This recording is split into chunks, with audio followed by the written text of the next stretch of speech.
Welcome to International Securities Exchange's podcast series. Facilitated by renowned educators, ISE podcasts are intended to teach beginning as well as seasoned investors the ins and outs of trading.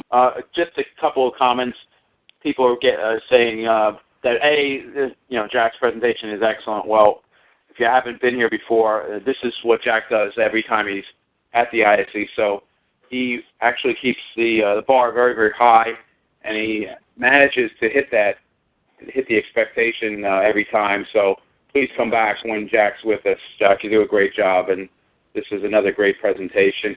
Because a couple people have asked for the archive, and that will be available tomorrow. You can just go to our site, fxoptions.com, and go back, and you can listen to the whole presentation over and over and over again. And don't forget, please go to blackswantrading.com to learn more about all of Jack's services and his son. And they also, again, as I said, they write the currency currents each and every day. That's free. So I would recommend that you go and sign up for that. Let's see, Jack, is there anything I missed? I'm not sure. I tried to go through all the questions. Some other questions. Question here of too big to fail. I think I was just commenting on my comment. Too big to fail is really, one of those disasters that is coming back to bite us again. I agree with that. Let's see, what else?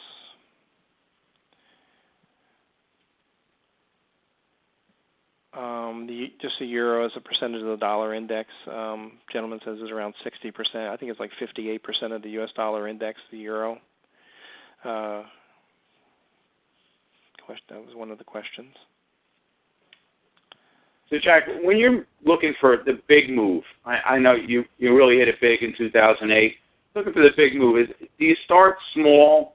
Because I know you look at a lot of the correlations, and it's a technical term, but how these assets are trading against each other, and is that how you start to spot a potential for, instead of, if you don't mind me using the metaphor, the 10-yard pass, that you see the long bomb, the 70-yarder, where you might see a tremendous move one way or another? How do you actually spot those? Well, I think you spot them in what we're seeing now. You just see some of these disconnects that are so large relative. And again, you don't have nothing is set in concrete. But for example, this idea of this disconnect to us of the real economy and the financial economy is one of those moments, especially because everybody in the world thinks the dollar is done for. Those are the type we like the most, and they're tough to do. They're tough to play because what happens is you start to peck at it at the wrong time and you're wrong, and you peck at it again and you're wrong, and you peck at it again, you're wrong, and then you just stop and you say, okay, I'm capitulating to the trend. I'm never going to make this trade again. But the reality is, that's why, as you said, Steve, you start small on these things. When you see these, what you think is a major disconnect, it may not be. You may be totally wrong. It may be wrong for a while. But if you play it small and you're wrong, play it small and you're wrong, keep playing it small, and then it starts to turn, and that's making money. You start to add to it, and very, very quickly you make up for, the number of, scouting missions, so to speak, that you made. And I think you know that, Steve, from trading. And I think the fundamentals really is the only way you can see these major disconnects. We saw it in the credit crunch, as I said, and that's what allowed us to position for it. And again, that's a perfect example. We lost money from March, from the end of March to end of July.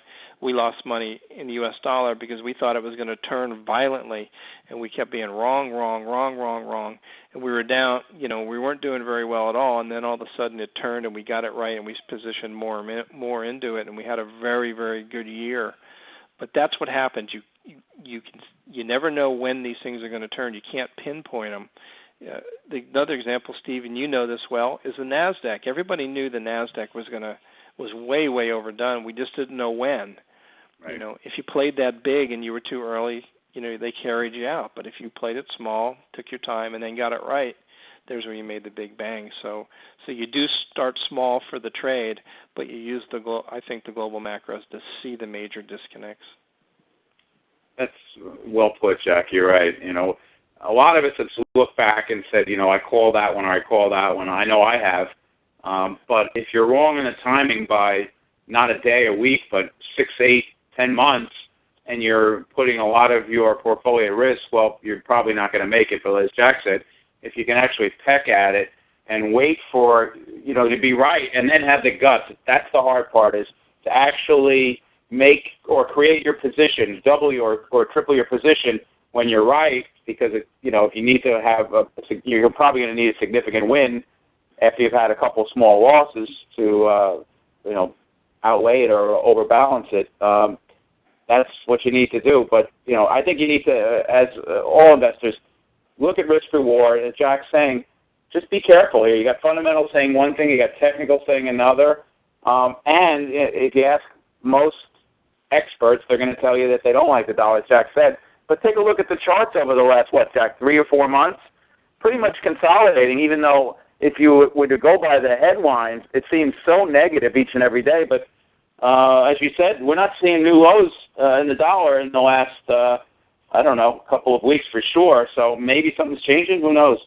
Yeah, Steve, it's funny because I was talking with John Ross today about that. John Ross is my son, who is our director of research, in fact. And I said, if you walked up to the average person on the street and you asked them, is the dollar at an all-time low, or somebody that's somewhat familiar with financial markets, I think they would say absolutely, the dollar's being destroyed. But the dollar's 7% above its all-time low. And you're exactly right. It's interesting. And also the euro is another good example. The euro went to 150. It's having a lot of trouble here, even though gold blew off to a massive new high. That doesn't mean that the dollar can't continue down and go, but it says just be careful in here. Everybody's kind of one way, but there's some divergence that you can clearly see. Good point. Jack, I want to give you just a moment or two to just recap.